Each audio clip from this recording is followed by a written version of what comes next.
Hi everyone, welcome to Adda 24/7 Regulatory Bodies NSO channel. अगर आप UPSC APFC की तैयारी करना चाहते हैं और आपको कोई भी आइडिया नहीं है इस एग्जाम के बारे में, कैसे प्रिपरेशन करनी है, क्या क्या एग्जाम में आता है, तो आज का सेशन आपके लिए है, जहां पर जीरो से लेके सिलेक्शन तक हम बात करेंगे। हम साथ ही साथ ये भी बात करने वाले हैं कि जितने भी सब्जेक्ट्स हैं उनका क्या क्या वेटेज है, कितने नंबर का कहाँ से क्या आता है, कैसे एग्जाम होता है, क्या सिलेबस है, नेगेटिव मार्किंग होती है नहीं होती है, पूरा एग्जाम पैटर्न, आपकी एलिजिबिलिटी, सारी चीजें आज के सेशन में हम डिस्कस करने वाले हैं। Please join the session. अगर आप चैनल पर नए हैं, चैनल को सब्सक्राइब जरूर कर दीजिएगा और एक एक चीज, एक एक डिटेल में सारी चीजें आज के सेशन में हम समझने वाले हैं। इससे पहले मैं एग्जाम पैटर्न पर आऊं, आपको वेटेज बताना शुरू करूं, आपको सिलेबस बताना शुरू करूं, मैं थोड़ा सा आपको इस एग्जाम के बारे में बता देती हूं। इस बार जो है एक्सपेक्टेड है कि इसी महीने में हमारी वैकेंसीज आ सकती हैं। एपीएफसी की हमारी 80 वैकेंसीज इस बार आने वाली हैं, जो कि इसी महीने में, अगस्त के महीने में जो है हम एक्सपेक्ट कर रहे हैं।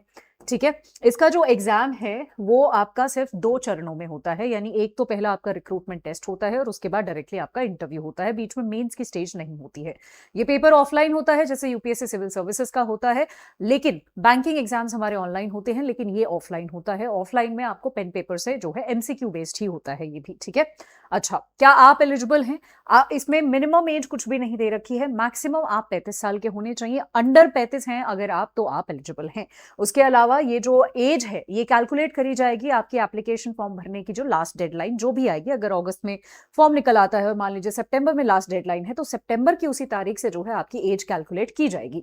उसके अलावा यहाँ पर आपको सिर्फ बैचलर्स डिग्री मांगी गई है और यही आप में से मोस्टली लोगों को एलिजिबल बनाती है इस एग्जाम को देने के लिए, क्योंकि इसमें कोई स्पेशलाइजेशन नहीं, कोई वर्किंग एक्सपीरियंस नहीं, कुछ नहीं मांगा हुआ, सिर्फ एक नॉर्मल डिग्री आपसे मांगी हुई है। और इसमें कोई भी नंबर ऑफ अटेम्प्ट्स भी ऐसा कुछ नहीं है कि कुछ लिमिटेड है, बहुत अच्छे से आप ये एग्जाम दे सकते हैं। तो हम उम्मीद कर रहे हैं कि अगस्त में जो है इसका नोटिफिकेशन आएगा, सितंबर तक इसके फॉर्म फिलिंग होंगे एंड वी आर एक्सपेक्टिंग कि दिसंबर में इसका एग्जाम हो सकता है, दिसंबर या जनवरी 2027 में या दिसंबर 2026 में इसका एग्जाम हो सकता है, जिसको हम आरटी यानी रिक्रूटमेंट टेस्ट बोलते हैं। एग्जाम कैसे होता है? एग्जाम 2 घंटे का पेपर होता है आपका। ठीक है जी, 120 मल्टीपल चॉइस क्वेश्चंस होते हैं और 300 नंबर का होता है, यानी 2.5 नंबर का एक क्वेश्चन आपका होता है। नेगेटिव मार्किंग बिल्कुल होती है, 1/3 की नेगेटिव मार्किंग हमारे पास यहाँ पर होती है। तो आपको ध्यान से पेपर करना पड़ेगा और इसमें सेक्शनल कट ऑफ या सेक्शनल टाइम नहीं होता है। नॉर्मल आपके पास एक पेपर दे दिया जाएगा, आपका जो मन है, आपको जो एरिया अटेम्प्ट करना हो आप कर सकते हैं, जिसको ज्यादा टाइम देना हो दे सकते हैं। ना कोई सेक्शनल कट ऑफ है, ना कोई सेक्शनल टाइमिंग वगैरह इसमें है, क्यूमुलेटिव टाइम इसमें होता है, जो हम डिस्कस कर चुके हैं। जब एक बार आप रिक्रूटमेंट टेस्ट पास कर लेते हैं तो फिर आपको इंटरव्यू के लिए बुलाया जाता है। इंटरव्यू और रिक्रूटमेंट टेस्ट की, मतलब रिक्रूटमेंट टेस्ट और इंटरव्यू का जो रेशियो है वो 75:25 है, यानी आपके रिक्रूटमेंट टेस्ट के 75% जो है जोड़े जाएंगे और जो इंटरव्यू में जितने भी नंबर आपके आएंगे उसका 25% जो है वेटेज कैरी करेगा। लेकिन आपको एक मिनिमम थ्रेशोल्ड लेकर आना है। 100 नंबर का इंटरव्यू होता है और आपको मिनिमम, अगर आप जनरल कैटेगरी से हैं तो मिनिमम 50 नंबर तो लेके ही आने पड़ेंगे, तभी आप इंटरव्यू क्वालिफाई कर पाएंगे, अदरवाइज इंटरव्यू ही नहीं क्वालिफाई होगा। उसके ऊपर जितने भी आते हैं वो आपके ऐड होते जाएंगे। ठीक है, लेकिन मिनिमम आपको 50 लेके आने हैं। ओबीसी से हो तो 45 लेके आने हैं मिनिमम, SC ST PWD से हो तो 40 नंबर आपको मिनिमम लेकर आने हैं out of 100 in the interview. Right, so basically आपका जो है फेज 1 यहां पर बहुत इंपॉर्टेंट है, क्योंकि 75% वेटेज रखता है। अगर आपने फेज 1 पे यानी रिक्रूटमेंट टेस्ट पे अपनी पकड़ बना ली तो इंटरव्यू के स्ट्रेस की आपको जरूरत ही नहीं है। इंटरव्यू में सिर्फ एक मिनिमम नंबर आप लेकर आओ, हालांकि ये भी इतना मिनिमम नहीं है जितना लिखा हुआ है, लेकिन एक थ्रेशोल्ड नंबर आप लेकर आइए और आप जो है यहां पर अच्छे से अपना होल्ड बना सकते हैं इस एग्जाम में। ठीक है, चलिए अब बात कर लेते हैं, इफ दिस इज क्लियर कि कैसे कैसे एग्जाम होता है, तो ये सारे हमारे पास जो है सब्जेक्ट्स हैं और इन सब्जेक्ट्स में से कहां से कितने क्वेश्चन आते हैं ये भी मैं आपको बताऊंगी। सो हमारे पास है जनरल इंग्लिश, जो किसी भी बैंकिंग एग्जाम में आता है, करंट अफेयर्स जो बैंकिंग एग्जाम में आते हैं, उसके बाद है हमारा इंडियन इकोनॉमी, बैंकिंग एग्जाम में आता है, जनरल साइंस कंप्यूटर एप्लीकेशन भी बैंकिंग में आता है, मैथ्स रीजनिंग भी बैंक में आता है, यानी 1 2 3 4 5 सब्जेक्ट्स हमारे बैंकिंग एग्जाम्स में आते हैं। उसके अलावा जो यहाँ पर डिफरेंट सब्जेक्ट्स हैं वो है आपका Indian culture, heritage and freedom movement, governance and constitution यानी पॉलिटी। उसके बाद यहाँ पर आपका आता है IR, industrial relations, not international relations, and labour law, social security. In fact social security भी थोड़ा बहुत आप पढ़ ही लेते हैं बैंकिंग में। और फिर आता है आपका principle of accountancy, auditing and insurance. ये सारे आपके सब्जेक्ट्स हैं। क्योंकि यहाँ पर सब्जेक्ट्स थोड़े ज्यादा हैं, इसीलिए यहाँ पर क्या होता है, हमें समय थोड़ा ज्यादा चाहिए होता है इस एग्जाम को प्रिपेयर करने के लिए, इसीलिए आपको अभी से प्रिपरेशन कर देना शुरू कर देनी चाहिए if you are dedicated for this exam. Now let us understand, अब समझते हैं कि हमें कैसे प्रिपरेशन करनी है और कहां से कितने क्या क्वेश्चंस आते हैं। सबसे पहले मैं इस पूरे एग्जाम को ना यहाँ पर एक बार आपको बता देना चाहती हूँ कि यहाँ पर जो है इस पूरे एग्जाम को ना मैं तीन चीजों में डिवाइड करना चाहूंगी। यहाँ पर तीन चरण होते हैं, मैं अभी आपको ड्रॉ करके दिखाती हूँ, एक सेकेंड। तो हमारे जो है यहाँ पर जो रेशियोज होते हैं वो 1/3 1/3 1/3 के होते हैं। कैसे होते हैं वो मैं आपको बता देती हूँ कि कैसे 1/3 1/3 का क्या क्या रेशियो होता है, क्या इसका मतलब है। ठीक है, तो हमारे पास जो एक 1/3, so we have 3 parts in this exam. 3 parts को मतलब तीन सब्जेक्ट्स में हम डिवाइड कर रहे हैं। पहला जो 1/3 रेशियो कैरी करता है वो सब्जेक्ट है हमारा क्वांट, फिर है हमारा रीजनिंग, फिर है हमारा इंग्लिश और जीए। ये सारे बैंकिंग एग्जाम के मिला के जो है 1/3 क्वेश्चन आते हैं इसके।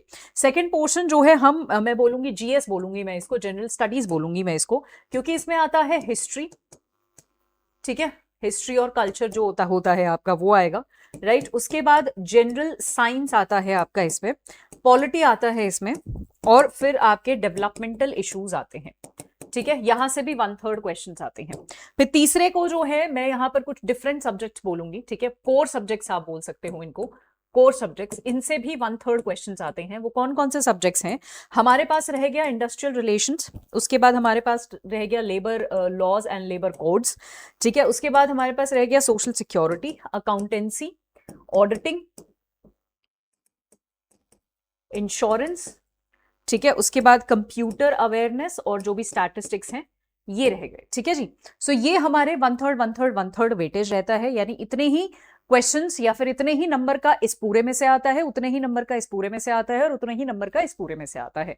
तो इस पूरे एग्जाम को, इस पूरे सिलेबस में को मैं 3 भागों में डिवाइड करना चाह रही थी, तो ये आपका 1/3 1/3 वेटेज होता है। Now let us come back and understand कि एग्जैक्टली कहां से क्या कितने सवाल आते हैं। तो सबसे पहले हमारे जो हाई वेटेज एरियाज हैं वो कुछ सब्जेक्ट्स बताती हूं मैं आपको, जो जहां से बहुत सारे क्वेश्चंस आते हैं। वो आते हैं इंग्लिश से, क्वांट और रीजनिंग से, जनरल अकाउंटिंग प्रिंसिपल से, इंटरनेशनल रिलेशन लेबर लॉ से, कंप्यूटर एप्लीकेशन से, जनरल साइंस से। ठीक है, और हमारे हिस्ट्री वगैरह से, हिस्ट्री और पॉलिटी दोनों को मिला के आप लिख सकते हो। ये जो है मेजरली यहां से क्वेश्चन आते हैं। इकोनॉमी के यहाँ कम क्वेश्चन आते हैं, पॉपुलेशन करंट अफेयर्स के भी बहुत ज्यादा नहीं आते हैं, सोशल सिक्योरिटी भी बहुत ज्यादा नहीं आते हैं। ये जो ऊपर आपको लिखे हुए हैं क्वेश्चंस, तो यहाँ पर परसेंटेज भी आप देख सकते हो। इंग्लिश अराउंड पूरे पेपर का 16% वेटेज कैरी करता है। क्वांट और रीजनिंग दोनों मिला के 12-13% जो है यहाँ पर वेटेज कैरी करते हैं। General accounting principle again same 12-13% weightage carry करते हैं। इंडस्ट्रियल रिलेशन 11% के आसपास, computer application 8%, general science 8%, Indian history और पॉलिटी दोनों मिला के 16% के आसपास जो है वेटेज कैरी करते हैं। ठीक है जी, चलिए अब हम यहां पर थोड़ा सा अब आपको पता चल गया है कि कौन कौन से मेन सब्जेक्ट्स हैं, कौन कौन से इंपॉर्टेंट सब्जेक्ट्स हैं। थोड़ा सा सिलेबस के बारे में डिस्कस कर लेते हैं, डिटेल सिलेबस। जनरल इंग्लिश में आपका reading comprehension, vocab, synonyms, antonyms, grammar, error spotting, sentence improvement, fill in the blanks, idiom, phrases, parajumbles आते हैं, जो आप ऑलरेडी किसी भी बैंकिंग एग्जाम की तैयारी कर रहे हैं आप ये सब पढ़ते ही हैं। फिर हमारा लेबर लॉ में आता है industrial disputes, trade union, minimum wages, payment of wages, factory act, bonus act, gratuity act, maternity benefit act, standing orders, industrial relation, strikes and lockout, labour codes etcetera. ठीक है, अकाउंटिंग में accounting principles आते हैं, journal, ledger, trial balance, final account, balance sheet, depreciation, capital versus revenue, asset and liability, error rectification, ये सारे जो है आते हैं। फिर क्वांट और रीजनिंग में वही आता है जो आपका किसी भी बैंक में आता है, जैसे हो गया percentage, ratio, proportion, average profit loss, time and work, time speed distance, simple and compound interest, number system, probability, geometry, data interpretation, series, coding, decoding etcetera. Indian polity में हमारा कॉन्स्टिट्यूशन आता है, सबसे इंपॉर्टेंट फंडामेंटल राइट्स है, DPSP है, parliament है। ये 3 chapter सबसे ज्यादा इंपॉर्टेंट है। फिर उसके बाद president, supreme court, constitutional bodies, statutory bodies, federalism, emergency provisions और भी जो आर्टिकल्स न्यूज में है वो आते हैं। उसके बाद कंप्यूटर एप्लीकेशन में कंप्यूटर के फंडामेंटल्स पूछे जाते हैं, हार्डवेयर सॉफ्टवेयर पूछा जाता है, ऑपरेटिंग सिस्टम पूछा जाता है, इंटरनेट नेटवर्किंग, साइबर सिक्योरिटी पूछा जाता है, MS word, data base basics, memory, input output, number system, emergency, emerging technology. ठीक है, please have a look at this.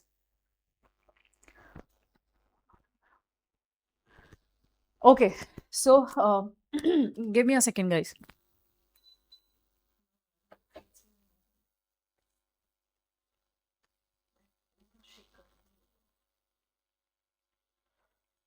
Okay, अब इंडियन हिस्ट्री की बात करते हैं।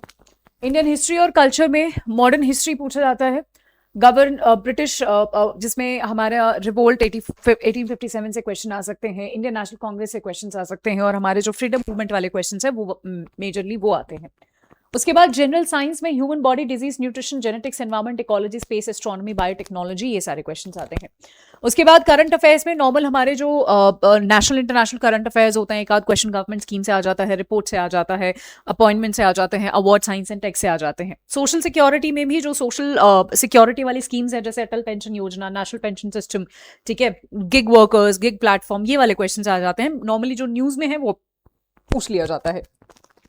Population globalization, population growth, population की पॉलिसीज जो हैं, ageing population, demographic dividend, migration, यहां से क्वेश्चंस आते हैं। इंडियन इकोनॉमी वही आपका बैंकिंग वाला है, बेसिक कॉन्सेप्ट्स पूछे जाते हैं, inflation, monetary policy, banking, fiscal policy, यहां से क्वेश्चंस पूछे जाते हैं। सो ये आपका जो है एक जो है ओवरऑल हमारा वो हो गया है कि सिलेबस हमारा ये है। तो आपको जो है अब अकॉर्डिंगली ये ही डिसाइड करना है। सबसे पहले यू हैव टू आइडेंटिफाई कि कौन कौन से सेम सब्जेक्ट्स हैं, कौन कौन से डिफरेंट सब्जेक्ट्स हैं। सेम सब्जेक्ट्स जो आपके बैंकिंग से मेल खाते हैं, जिनकी तैयारी आप ऑलरेडी कहीं ना कहीं थोड़ी बहुत कर चुके होंगे। जो आपके लिए नए सब्जेक्ट्स हैं, जैसे आईआर हो गया, लेबर लॉज हो गया, अकाउंटिंग हो गया, इंश्योरेंस हो गया, इसकी तैयारी आपको अलग से करनी पड़ेगी, जो आपको करवा दी जाएगी। आपको खुद स्ट्रेस लेने की जरूरत नहीं है, क्योंकि कोई भी ऐसा सब्जेक्ट नहीं है जिसकी एक किताब है जहां से पूरा सिलेबस हो जाए। जनरली हमें अलग अलग वेबसाइट्स पढ़नी है, कुछ में करंट पढ़ना है, कुछ में कुछ चैप्टर्स पढ़ने हैं। तो ये अगर आप कोई कोर्स ज्वाइन कर लेते हैं या कहीं से पीडीएफ अरेंज कर लेते हैं, तो बेस्ट तरीका रहेगा अपना सिलेबस कवर करने का। एक एक पीडीएफ आप अरेंज कीजिए, उन पीडीएफ को पढ़िए, क्योंकि कोई किताब ऐसी नहीं है जो सब कुछ कवर कर दे, सब कुछ ठीक है एक ही जगह पर। So that is a little difficult, but yes, मैं बताना यही चाहती हूं आपको कि यहाँ पर हमारे पास टोटल 120 क्वेश्चंस होने वाले हैं, 300 नंबर होने वाला है, 2.5 नंबर का एक क्वेश्चन हमारे पास होने वाला है, 1/3 हमारे पास नेगेटिव मार्किंग होने वाली है। तो हमें अकॉर्डिंगली प्रिपेयर करना पड़ेगा। We have the syllabus, we have the exam pattern, हम एलिजिबल है या नहीं हमें पता है। बैंकिंग से क्या अलग है और क्या सेम है ये भी हमें पता चल गया है। तो अभी सिंपल आपको ये जो है तैयारी करनी है कि आप दिन में 5 से 6 घंटे दीजिए, और अपना जो है आधे टाइम में वो पढ़िए जो सिमिलर है, जैसे बैंकिंग से जो सिमिलर है वो वाले सब्जेक्ट्स पढ़िए। आधे टाइम में जो आपके नए सब्जेक्ट्स है, जैसे आईआर हो गया, लेबर लॉज हो गया, वो पढ़िए। और इस तरीके से आप दिसंबर तक अपनी बहुत अच्छे से सिलेबस भी कंप्लीट कर लेंगे, प्रेपरेशन कर लेंगे, रिविजन भी कर लेंगे, और मॉक भी लगा लेंगे। होपफुली जब एक बार नोटिफिकेशन आएगा तो और डिटेल में हम सारी चीजें करेंगे। नोटिफिकेशन में अगर कोई बदलाव आएगा उसको भी डिस्कस करेंगे, पूरा डिटेल सिलेबस और स्ट्रैटेजी भी डिस्कस कर लेंगे, राइट। सो ये था आज के लिए। मैं आप सभी को एक बड़ी इंपॉर्टेंट इंफॉर्मेशन देना चाहती हूँ कि अडर 24/7 आप सभी के लिए इस इंडिपेंडेंस डे पर लेकर आया है एक बहुत ही बड़ा ऑफर, जहां पर बैंक महापैक प्लस, यानी अगर आप बैंकिंग एग्जाम की भी तैयारी कर रहे हैं, बैंकिंग या रेगुलेटरी, तो आपको बैंक महापैक प्लस 3447 में मिल रहा है। 4x वैलिडिटी के साथ आप इसके लिए यूज कर सकते हैं कोड Y674, जिससे आपको मैक्सिमम डिस्काउंट मिलेगा। एंड ये बहुत ही अच्छी अपॉर्चुनिटी है, इसके बाद ऐसे ऑफर्स नहीं आते हैं। मेक श्योर आप इसको यूटिलाइज कीजिए। और अगर कोई भी डाउट है, कोई भी सजेशन है, तो वो आप मुझसे पूछ सकते हैं। नीचे एक लिंक दिया हुआ है अडर 24/7 के एप्लीकेशन का, उस लिंक को जरूर डाउनलोड कर लीजिएगा, क्योंकि वहां से आपको सब्जेक्ट वाइज क्विजेस हो, जॉब अलर्ट्स हो, अगर ईपीएफओ का नोटिफिकेशन आता है, वो सारी चीजें आपको ऐप पर ही मिल जाएंगी। उसके प्रीवियस ईयर क्वेश्चन पेपर्स भी मिल जाएंगे, ठीक है। तो सारी चीजें you will get at the app, जिसका लिंक जो है ऑन द ऐप, जिसका लिंक जो है नीचे मेंशन्ड है। So make sure you join that as well. So कहने का मतलब ये है that if you have decided that you are preparing for it, notification पक्का आने वाला है, आप प्रिपेयर करना शुरू कर दीजिए। ऑलरेडी धीरे धीरे जो डिफरेंट सब्जेक्ट्स हैं, जो नए सब्जेक्ट्स हैं, उनको थोड़ा करना शुरू कर दीजिए। एक बार जब नोटिफिकेशन आएगा तो एक बार फुल फ्लेजेड तरीके से हम लोग भी आपको जो है कोर्सेज के थ्रू उसको करवा देंगे। Thank you so much everyone, bye bye, take care and have a wonderful time ahead.